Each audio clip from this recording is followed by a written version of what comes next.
एक बार राजा अपने सिपाहियों और मंत्रियों के साथ जंगल में शिकार खेलने गया। शिकार की भागदौड़ में सब लोग बिछड़ गए। अकेला राजा इधर उधर भटकता हुआ एक साधारण सी कुटिया तक पहुंचा। वहां एक नेत्रहीन संत रहते थे। राजा ने उनसे पूछा, क्या आपने मेरे साथियों को जाते हुए देखा है? संत मुस्कुराए और बोले, महाराज, सबसे पहले आपके सिपाही यहां से गुजरे थे, फिर आपके मंत्री, और अब आप स्वयं पधारे हैं। अगर आप इसी रास्ते आगे जाएंगे तो आप उनसे मिल जाएंगे। राजा को आश्चर्य हुआ कि इस नेत्रहीन संत को कैसे पता चला कि कौन सिपाही है, कौन मंत्री और कौन स्वयं राजा। लेकिन जैसे ही राजा ने संत के बताए रास्ते पर घोड़ा दौड़ाया, वह सचमुच अपने साथियों से जा मिला और सब ठीक वैसे ही पहुंचे जैसे संत ने बताया था, आगे पीछे एक क्रम से। लौटते समय राजा ने सोचा, मुझे इस रहस्य को समझना ही होगा। वह अपने अनुचरों के साथ फिर से संत की कुटिया पहुंचा और पूछा, महाराज, आप तो नेत्रहीन हैं, फिर आपको कैसे पता चला कि कौन सिपाही है, कौन मंत्री और कौन मैं स्वयं? संत ने गहरी सांस ली और कहा, राजन, आदमी की पहचान उसकी आंखों से नहीं बल्कि उसकी वाणी से होती है। जब आपके सिपाही आए, उन्होंने मुझसे कहा, ए अंधे, यहां से कोई गुजरा है क्या? उनकी कठोर भाषा से मुझे समझ आ गया कि ये सिपाही हैं। फिर आपके मंत्री आए, उन्होंने कहा, बाबा जी, क्या आपने किसी को जाते हुए सुना है? उनकी विनम्रता और आदर सूचक शब्दों से मैंने पहचाना कि ये मंत्री हैं। और जब आप स्वयं आए तो आपने कहा, सूरदास जी महाराज, क्या आपको किसी के जाने की आहट मिली? आपकी वाणी में सम्मान और नम्रता थी। वही आदर राजा की पहचान होती है, क्योंकि जो स्वयं सम्मान पाता है वही दूसरों को सच्चा सम्मान दे पाता है। संत ने आगे कहा, राजन, ये संसार एक वृक्ष के समान है। बहुत सारी डालियां होती हैं, लेकिन वही डालियां झुकती हैं जिन पर फल अधिक होते हैं। इसी तरह जितना बड़ा पद या ज्ञान हो, इंसान को उतना ही विनम्र होना चाहिए। राजा ये सुनकर बहुत प्रभावित हुआ। उसने संत की सेवा और जीवन निर्वाह की व्यवस्था राजकोष से करने का आदेश दिया और राजमहल लौट आया। दोस्तों, इस कहानी से हमें यही सीख मिलती है कि पद, प्रतिष्ठा या पैसा मिलने पर घमंड नहीं करना चाहिए। दूसरों से मीठा बोलने में कोई खर्चा नहीं होता।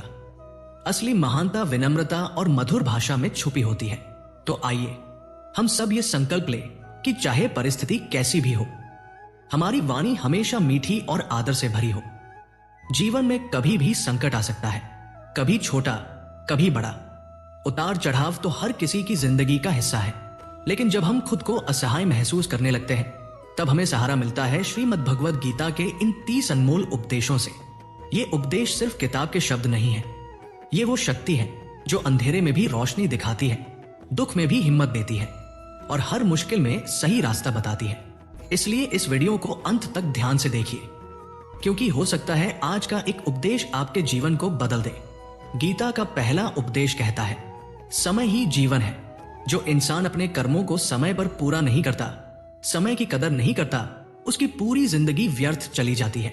सोचिए, अगर हम अपना समय बेकार की बातों में खो देंगे तो हासिल क्या होगा? अगर सच में जीवन में कुछ पाना चाहते हो तो समय को अपना सबसे बड़ा धन मानो। दूसरा उपदेश है, मृत्यु से डरना व्यर्थ है। हर किसी के मन में मृत्यु का भय होता है, लेकिन गीता कहती है कि जन्म और मृत्यु तो प्रकृति का नियम है, इससे भागा नहीं जा सकता। जो हुआ है वो होगा ही। लेकिन डरकर जीने से वर्तमान खो जाता है। आने वाले कल की चिंता मत करो, बल्कि आज को साहस के साथ जियो। तीसरा उपदेश है, बुरा इंसान कभी अपनी बुराई नहीं छोड़ता। आप कितना भी अच्छा व्यवहार कर लो, वो इंसान अपनी आदत से मजबूर होकर आपको तकलीफ देगा ही। जैसे दुर्योधन और पांडवों ने कई बार उसकी जान बचाई, लेकिन उसने हमेशा उन्हें नुकसान ही पहुंचाया। इसलिए गीता कहती है, किसी के साथ वैसा ही व्यवहार करो जैसा वह है। बुरे इंसान से ज्यादा उम्मीद मत रखो। चौथा उपदेश है, जैसा अन्न खाओगे वैसा ही मन बनेगा।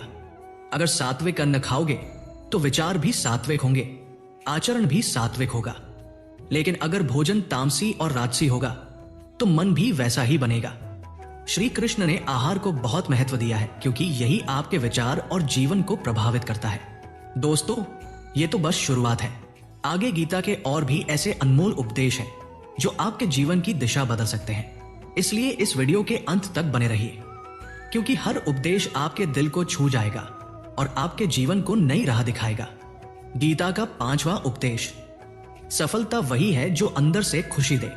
बाहर से लोग जितने भी खुश दिखें, असल खुशी तो दिल के अंदर होती है। बहुत पैसा कमा लो, नाम और शोहरत मिल जाए, पर जब मन अशांत हो तो वो सफलता अधूरी है। असली कामयाबी वही है जिसमें आपका मन स्थिर और प्रसन्न रहे। इसलिए अपनी जीत को बाहरी चीजों से न जोड़े, अपने मन की शांति को ही सच्ची सफलता मानो। गीता का 6वां उपदेश, जो किसी और का है उस पर अधिकार मत जमाओ। कभी भी किसी चीज पर जबरन कब्जा मत करो, चाहे वह जमीन हो या अधिकार। याद कीजिए पांडवों का उदाहरण। शकुनी के षड्यंत्र से उन्हें वो भूमि मिली जहां पहले कुछ भी नहीं था, पर मेहनत से उन्होंने उसे वैभवशाली बना दिया। पर दुर्योधन ने छल से वो सब छीनने की कोशिश की, अंततः उसे अपना ही नुकसान उठाना पड़ा। इसलिए जो आपकी नहीं उस पर अधिकार जमाने की चाह विनाशकारी हो सकती है। गीता का 7वां उपदेश, हिम्मत न हारने वाला अंततः विजय पाता है। पांडवों ने जुए में सब हारने के बाद भी हिम्मत नहीं छोड़ी। 12 साल का वनवास, 1 साल का अज्ञातवास, कठिनाइयों का सामना किया। वे भिक्षा मांग कर जिए, जंगलों में भटके, पर अंत में विजय उन्हीं की हुई। जीवन में कितनी भी मुसीबत आए, अगर आप अंदर से मजबूत हैं, हार नहीं मानते, तो जीत आपका ही होगा। गीता का 8वां उपदेश, जब बात चरित्र, सम्मान और अधिकार की हो तो लड़ना भी जरूरी है। सामान्यतः झगड़ों से बचे, पर अगर किसी ने आपके या आपके परिवार के सम्मान को ठेस पहुंचाई हो, उसे सहना गलत है। अर्जुन युद्ध से कतराते थे क्योंकि सामने अपने ही लोग थे, पर श्री कृष्ण ने बताया कि ये युद्ध केवल हथियारों के लिए नहीं, ये तुम्हारे सम्मान, तुम्हारे कर्तव्य और सत्य के लिए है। जब किसी का अपमान हो या अन्याय हो तो खेमे बदलने से पहले अपने सिद्धांतों के लिए खड़े होना सीखिए। दोस्तों, इन 4 उपदेशों में हमें सीखने को मिलता है, असली खुशी दिल की शांति है, दूसरी की चीजों पर कब्जा नुकसान देता है, हिम्मत ही सफलता की चाबी है, और जब सम्मान की बात आए तो साहस से लड़ना चाहिए। गीता का 9वां उपदेश, कभी भी आंखें बंद करके किसी पर भरोसा मत करो। महाभारत में दुर्योधन बार बार पांडवों को छल से मारने की कोशिश करता रहा, कभी उन्हें जलाकर, कभी साजिशों में फंसाकर, लेकिन पांडव उसे भाई समझकर बार बार भरोसा करते रहे।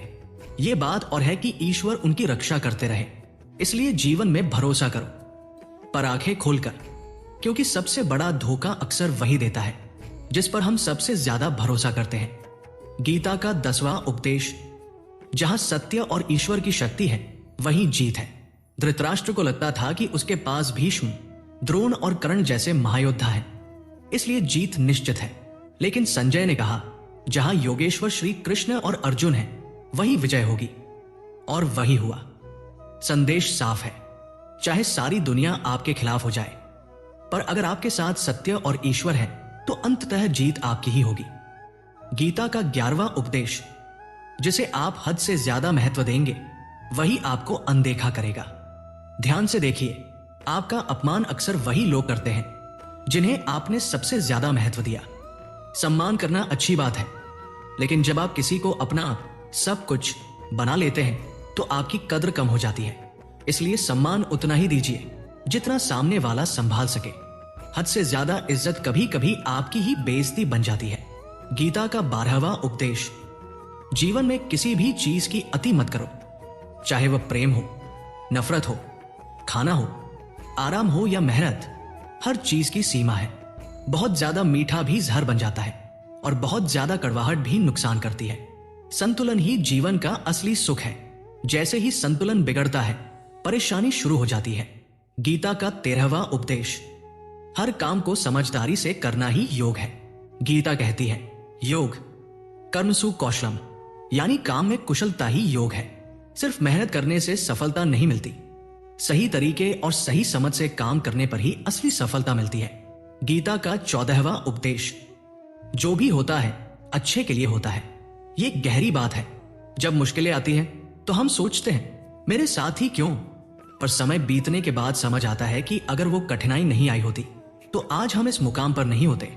इसलिए विश्वास रखो, जो भी हुआ, हो रहा है या होगा, सब अच्छे के लिए ही है। यही विश्वास आपको दुख में भी मुस्कुराना सिखा देगा। गीता का 15वां उपदेश। जो मुश्किल वक्त में आपके साथ खड़ा रहे वही सच्चा अपना है।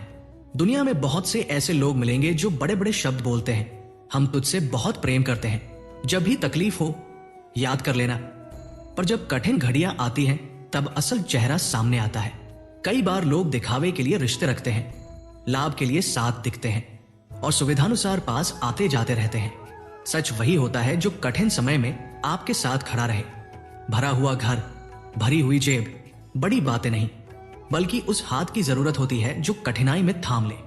जब तक सब ठीक है किसी के पास आपकी जरूरत नहीं दिखती, पर जब आप सचमुच कमजोर होंगे तभी पता चलेगा कौन आपका साथ देगा और कौन दूर खड़ा रहेगा। इसलिए जीवन में रिश्तों का मूल्यांकन करते समय इस बात पर ध्यान रखें, कितने लोग आपके साथ तब भी खड़े रहेंगे जब आपके पास कुछ देने को ना हो। यही असली अपनापन है। गीता का 16वां उपदेश। चाहे मदद करो या ना करो, जानबूझकर किसी का दिल मत दुखाना। कभी कभी हम सोचते हैं कि छोटी छोटी बातों से क्या होता है, एक कटु वाक्य, एक तीखा मजाक, किसी की उपेक्षा, पर दिल पर चोट गहरी होती है। जो दर्द हम किसी पर छोड़ देते हैं उसी प्रकार का दर्द एक दिन हमें भी सहना पड़ सकता है। गीता हमें यही सिखाती है कि हमारी शब्द क्रिया का प्रभाव बड़ा होता है। इसलिए विवेक से बोले, सोचे समझकर काम करें। मदद करना अच्छा है, पर अगर किसी के गर्व को ठेस पहुंचे या किसी का आत्मसम्मान टूटे तो आपकी मदद का भी कोई अर्थ नहीं रह जाता। साथ ही यह भी ध्यान रखिए, सहानुभूति और आदर से शब्द चुनने में कोई लागत नहीं है, पर उससे रिश्ते सहेजे जाते हैं और समाज में सौहार्द बना रहता है। गीता का 17वां उपदेश। जो लोगों को बात बात पर क्रोध आता है उसके जीवन में सुख और शांति नहीं दिखती। क्रोध मन को जला देता है, रिश्तों को खोखला कर देता है और निर्णयों को अंधा बना देता है। क्रोधी व्यक्ति अक्सर अपने ही गुस्से की आग में जलकर रिश्ते और अवसर दोनों खो देता है। मित्र धीरे धीरे दूर हो जाते हैं, विश्वास टूटता है और अंदर का तन करपन बढ़ता जाता है। गुस्सा केवल सामने वाले को क्षति नहीं पहुंचाता, यह आपके शारीरिक और मानसिक स्वास्थ्य को भी नुकसान पहुंचाता है। इसलिए गीता कहती है कि शांति प्राप्त करने के लिए क्रोध पर नियंत्रण जरूरी है। छोटी छोटी बातों पर संयम रखें, गहरी सांस लें, क्षण के लिए शांत होकर सोचें। यही वो उपाय हैं जो शांति की ओर ले जाते हैं। गीता का 18वां उपदेश। आप संसार में जितना अधिक प्रेम और लगाव दिखाएंगे उतना ही अधिक दुख का अनुभव भी होगा। यह सुनकर कुछ लोग गलत समझ लें, गीता प्रेम को बुरा नहीं कहती, बल्कि बताती है कि अत्यधिक लगाव हमें पीड़ा देता है। जब आप किसी व्यक्ति, वस्तु या स्थिति से ज्यादा जुड़ जाते हैं तो उसकी नश्वरता और बदलने की प्रकृति आपको दुख देती है। इसलिए बुद्धिमान प्रेम वह है जिसमें श्रद्धा तो हो पर आसक्ति कम हो। हृदय में स्थान दे पर अपने आत्मिक संतुलन को न खोए। यह बात रोजमर्रा के जीवन में बहुत मायने रखती है। परिवार, रिश्ते, नौकरी, पैसे, इन सब के प्रति स्नेह रखें, पर ऐसा ना हो कि इनके खोने से आपका जीना कठिन हो जाए। प्रेम में विवेक और समझ का होना ही सच्ची खुशी देता है। गीता का 19वां उपदेश। जो वास्तव में आपका है वो आपसे कभी दूर नहीं जाएगा, और जो आपका नहीं उसके लिए रोना व्यर्थ है। हम अक्सर उन्हीं चीजों के पीछे रोते हैं जो हमारे किस्मत में नहीं है। एक खोया हुआ अवसर, एक टूटे हुए संबंध, एक अधूरी कामयाबी। पर गीता याद दिलाती है कि जो सच में हमारा है वो किसी न किसी रूप में हमें अवश्य मिल जाएगा, और जो नहीं हमारी किस्मत में लिखा है उसके लिए पछताना और रोना केवल हमारा समय और ऊर्जा बर्बाद करता है। इसे इस तरह समझिए, जैसे पेड़ के फल का समय आता है तो वो फल अपने पेड़ पर ही बनता है। हम चाहे जितनी कोशिश करें, किसी और पेड़ का फल हमारे पेड़ पर नहीं लगेगा। इसलिए अपने प्रयास करते रहिए, पर स्वीकार करना भी सीखिए कि हर चीज हमारे नियंत्रण में नहीं है। रोकर आप चीजें वापस नहीं ला सकते, पर काम करके आप अपनी स्थिति बदलने का रास्ता खोल सकते हैं। गीता का 20वां उपदेश। खुशी पाने के लिए मन की गुलामी छोड़ देना जरूरी है। कई बार हम जानते हैं कि क्या करना चाहिए। सुबह उठकर व्यायाम करना चाहिए, अनुशासन रखना चाहिए, बुरी आदतें छोड़नी चाहिए, पर मन की प्रवृत्ति हमें रोक लेती है। हम अपनी इच्छाओं, आलस्य और तात्कालिक संतोष के गुलाम बन जाते हैं। जब तक आप अपने मन पर नियंत्रण नहीं पाएंगे तब तक बदलाव और सफलता दूर रही। मन की गुलामी का मतलब है छोटी छोटी लालसाएं और क्षणिक सुख हमारे निर्णयों को प्रभावित करें। गीता हमें सिखाती है कि मन को प्रशिक्षित करना ही सत्य का मार्ग है। साधारण उपाय, छोटे लक्ष्य बनाइए, रोज का अनुशासन रखें, अपने दिनचर्या को नियंत्रित करें इससे धीरे धीरे मन की गुलामी टूटती है और असल आजादी मिलती है। गीता का 21वां उपदेश। आलसी व्यक्ति कभी कुछ बड़ा हासिल नहीं कर सकता। हर कोई सोचता है, सपने देखता है, बड़े घर, शानदार जीवन, अच्छी सेहत, दुनिया देखने की ख्वाहिश, पर चाहना और करना अलग चीजें हैं। आलस्य मनुष्य का सबसे बड़ा शत्रु है। जो लोग सिर्फ योजनाएं बनाकर बैठ जाते हैं और कर नहीं करते, वे अंततः खाली सपनों के टुकड़े ही बटोरते हैं। सफलता के लिए निरंतर प्रयास, रोजाना का कर्म, लगन और अनुशासन चाहिए। एक दिन की मेहनत से कुछ नहीं मिलता, पर दिन प्रतिदिन की लगी हुई मेहनत का फल निश्चित ही मिलता है। आलस्य को पराजित करने के लिए कदम छोटे हो पर स्थिर हो। आज कुछ छोटा कर लो, कल और करो। यही विधि कामयाबी तक पहुंचाती है। दोस्तों, इन उपदेशों को अपने अंदर बैठने दीजिए। पढ़ना एक बात है, पर इन्हें अपने जीवन में लागू करना ही असल परीक्षा है। याद रखिए, मुश्किल में साथ देने वाला ही सच्चा अपना है। किसी का दिल मत तोड़िए। शब्दों की ताकत बड़ी होती है। क्रोध को त्यागिए, शांति अपनाइए। लगाव में विवेक रखिए, अतिआसक्ति से बचिए।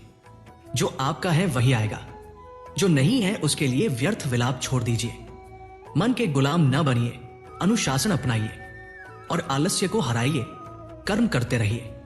गीता का 22वां उपदेश। कोई भी ऐसी गंदी आदत खुद पर मत लगने देना जो आपकी जिंदगी बर्बाद कर दे। सोचिए, महाभारत की जंग का आरंभ किस बात से हुआ? जुए की एक लत से। युधिष्ठिर ने खेल में इतना खो दिया कि भाइयों को दांव पर लगा दिया, पत्नी को दांव पर रखा और अपना सब कुछ गवा दिया। यह जीतने का नशा था। एक छोटी सी लत ने पूरा परिवार तबाह कर दिया। हमारी जिंदगी भी ऐसी ही है। छोटी छोटी आदतें होते होते कब बुरी लत बन जाए पता ही नहीं चलता। यह नशा कुछ भी हो सकता है। शराब या कोई अन्य नशा, मोबाइल की नियंत्रणहीन लत, किसी इंसान के पीछे अंधाधुंध भागना, या कोई गलत काम जो शुरू में छोटा लगे पर बाद में वो आपकी जंजीर बन जाए। यदि आप अपने भीतर किसी ऐसी आदत को पनपने देंगे जो आपको धीरे धीरे मिटा दे, तो वह आपकी पहचान, आपका परिवार, आपकी शांति सब छीन लेगी। इसलिए जितनी जल्दी हो सके अपनी गलत आदतों को पहचानिए और उन्हें जड़ से खत्म कर दीजिए, इससे पहले कि वे आपको खत्म कर दे। यह साहस मांगता है, पर यही जीवन बचाने का असली रास्ता है। गीता का 23वां उपदेश। जो अपनी रक्षा खुद नहीं कर सकता, उसकी रक्षा ईश्वर भी नहीं कर सकते। गीता में श्री कृष्ण अर्जुन से कहते हैं, तस्मात् सर्वेषु कालेषु मम स्मर युद्ध च। अर्थात हे अर्जुन, हर काल में मेरा स्मरण करते रहे और अपने जीवन की लड़ाइयां भी लड़ते रहो। अर्जुन ने पूछा, यह युद्ध तो खत्म हो जाएगा? पर श्री कृष्ण ने गूढ़ता से कहा, यह जीवन ही तो रणभूमि है। सुख दुख लगातार आते रहेंगे और तुम्हें उनका सामना दृढ़ता से करना होगा। यहां संदेश स्पष्ट है। ईश्वर हमें मार्ग दिखाते हैं, शक्ति देते हैं, बुद्धि देते हैं, पर हमारी लड़ाई हमें खुद ही लड़नी पड़ती है। बस ईश्वर पर भरोसा रखो, उनकी मदद मांगो, पर बैठकर यह मत सोचना कि सब कुछ अपने आप हो जाएगा। आलस्य और निष्क्रियता के कारण कोई भी सफलता नहीं मिलती। भगवान प्रेरणा देते हैं, पर कर्म करना हमारे हाथ में है। इसलिए उठिए, जुटिए और अपनी जिंदगी की रक्षा स्वयं कीजिए। गीता का 24वां उपदेश। धोखा अक्सर आपके अपने ही देते हैं। यह बड़ा कठोर पर सच्चा वचन है। बाहरी लोग आपको धोखा दे भी नहीं पाएंगे यदि उन्हें आपकी कमजोरी का पता ना हो, पर आपके अपने परिवार, करीबी, वे जानते हैं कि आपकी कमजोरियां कहां हैं। वे जानते हैं किस जगह दबाव डालने पर आपको चोट पहुंच सकती है। महाभारत इसी बात की जीती जागती मिसाल है। यह युद्ध बाहरी राज्यों के बीच नहीं था, बल्कि एक ही वंश के भीतर भाइयों के बीच हुआ। दुर्योधन ने बार बार पांडवों को मारने की कोशिश की। वो उनका भाई था, पर उसने उनकी ही नाक में दम किया। इसलिए सजग रहिए। घर की दीवारों के अंदर भी खतरे हो सकते हैं। अपने करीबियों का ध्यान रखें, पर अंधविश्वास न करिए। अपने रिश्तों को समझदारी से संभालिए। विश्वास तो रखिए, पर आंखें बंद करके नहीं। रिश्तों की गहराई में छिपे असल इरादों को पहचानने की समझ विकसित करें। गीता का 25वां उपदेश। जो सही है वही करो, जो सभी कर रहे हैं वह मत करो। श्री कृष्ण ने अर्जुन से कहा, स्वधर्म निधानं श्रेय भारत धर्मो भयाव।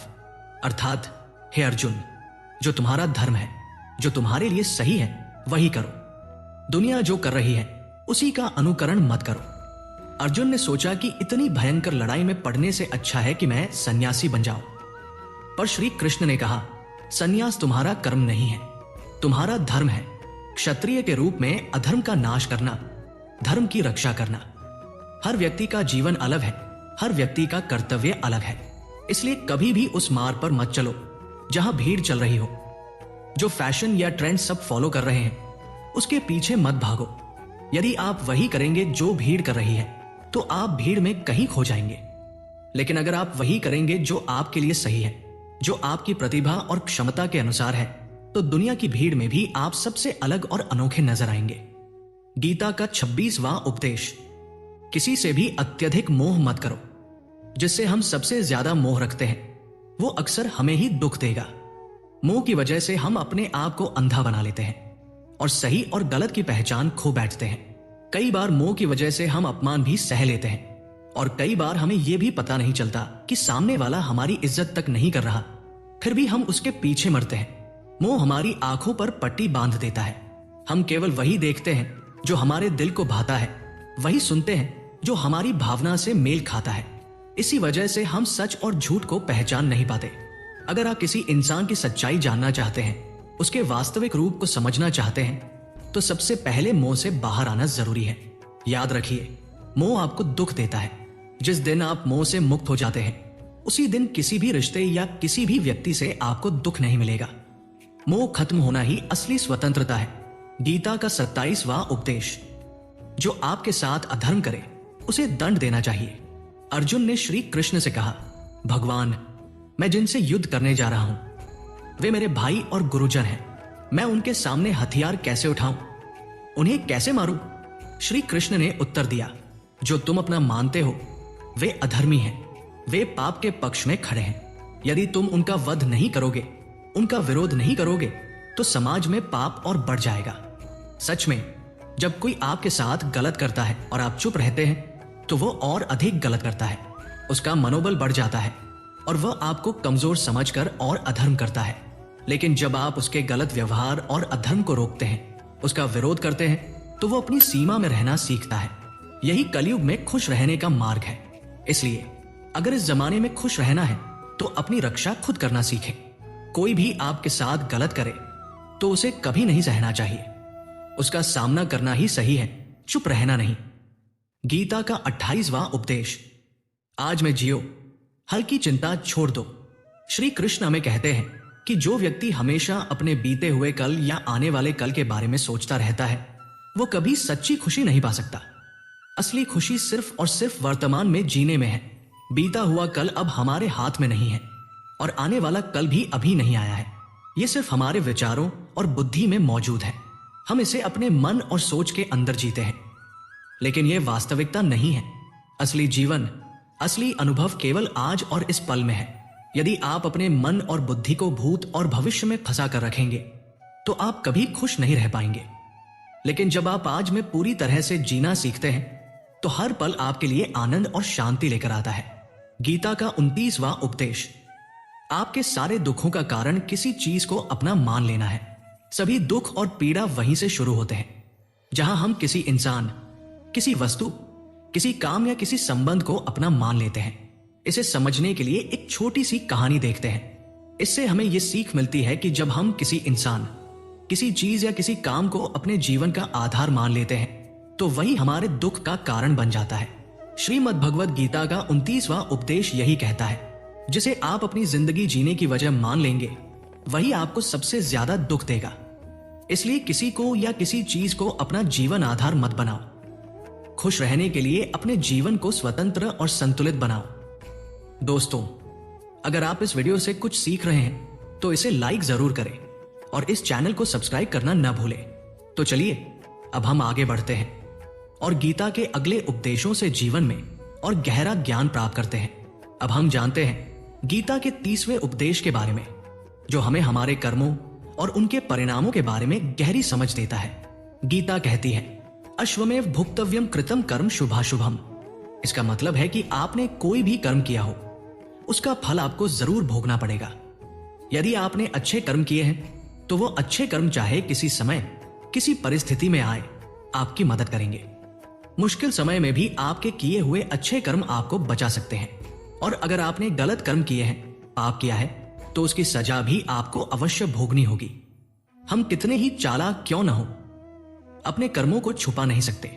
जैसे कहते हैं, ईश्वर की दृष्टि हर जगह है, उसके चारों ओर कोई छिप नहीं सकता। हमारे हर कदम, हर कर्म का हिसाब रखा जाता है। इसे समझने के लिए एक कहानी देखते हैं। एक गांव में दो मित्र रहते थे। वे सोचते थे कि गांव में हम धन नहीं कमा पा रहे हैं, इसलिए वे शहर चले गए और वहां कई वर्ष मेहनत करके बहुत धन कमा लिया। एक दिन उन्होंने सोचा कि अब घर लौट चले। यात्रा के दौरान रात हो गई। उन्होंने निर्णय लिया कि आज यहीं विश्राम करेंगे। एक मित्र ने कहा, मैं यहीं रहकर धन की सुरक्षा करता हूं, तुम जाकर भोजन का प्रबंध कर लो। जब दूसरा मित्र बाजार गया, उसके मन में पाप ने जन्म लिया। उसने सोचा, इतना धन हमने कमाया है, अगर मैं इसे मार दूं तो सारा पैसा मेरा हो जाएगा, नहीं तो मुझे आधा धन देना पड़ेगा। मन की इस चोरी ने उसे अत्यंत भ्रष्ट बना दिया। उसने अपने मित्र के खाने में जहर मिला दिया। जब वह खाना लेकर आया, उसका मित्र वह जहर खाकर वहीं पर मर गया, और वह व्यक्ति सारा धन लेकर घर लौट आया। कुछ समय बाद उसके घर में पुत्र हुआ, लेकिन वो बच्चा बहुत बीमार रहता था। पिता ने हर संभव प्रयास किया, पर उसका स्वास्थ्य ठीक नहीं हुआ। उसका सारा धन इलाज पर खर्च हो गया। बच्चा बड़ा हुआ और पिता ने पूछा, बेटा, तू इतना बीमार क्यों रहता है, क्यों ठीक नहीं हो रहा? तब बच्चा बोला, कौन सा बेटा, कौन सा पिता? मैं वही मित्र हूं जिसे तूने जंगल में जहर देकर मारा था। मैंने अपने पिछले कर्मों का हिसाब लेने के लिए तेरे पुत्र के रूप में जन्म लिया है। अब मेरा हिसाब बराबर हुआ, मेरा जीवन यही समाप्त होता है। मित्रों, यही गीता का संदेश है। कोई भी व्यक्ति अपने किए हुए कर्मों से बच नहीं सकता, चाहे वह कितना भी चालाक क्यों न हो। गलत कर्मों का फल एक न एक दिन उसे भुगतना ही पड़ेगा। अच्छे कर्म हमें रक्षा और सुख देते हैं, और बुरे कर्म दुख और कठिनाई लेकर आते हैं। इसलिए हमेशा सच्चाई, धर्म और अच्छाई के मार्ग पर चले। अगर आपको इस वीडियो से कुछ सीख मिली है तो इसे लाइक जरूर करें और कमेंट में लिखें, जय श्री राधे कृष्णा। अगर आप इस चैनल पर नए हैं तो सब्सक्राइब करें और नोटिफिकेशन बेल को ऑल पर सेलेक्ट करना न भूलें। धन्यवाद मित्रों। जय श्री कृष्णा।